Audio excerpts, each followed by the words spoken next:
Science is my job, and I'm surprised by how much science goes into brewing beer.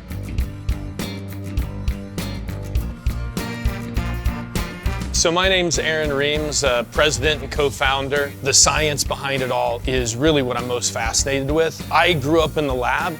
I was in the lab probably at age 6. I actually started splicing genes at Ohio State University when I was 12, 13 years old, and really just have this deep passion for, figuring out the unknown. I really had this impression that brewing, you knew everything about it. But the more I peeled back that onion, the more I realized there was a lot to learn. All of a sudden he's like, hey, I'm gonna start a brewery. Do you wanna get involved? And I was like 100% in. He was one of the smartest guys I know in terms of finance and science. That's why it was kind of a no-brainer.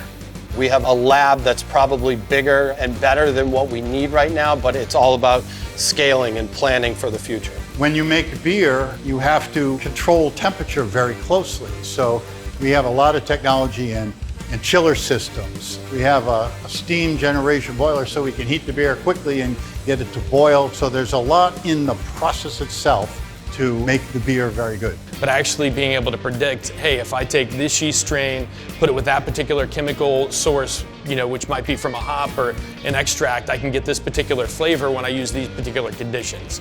And so that's, a little bit of my driving factor. And, the reality is I love beer too. I mean, it's highly refreshing. The molecular hop, I don't know if most people recognize it to be that, but it is a hop made out of molecules. There's a science element, an industrial element, and an art element that all come together. Was I a beer nerd? I think I'm a science nerd.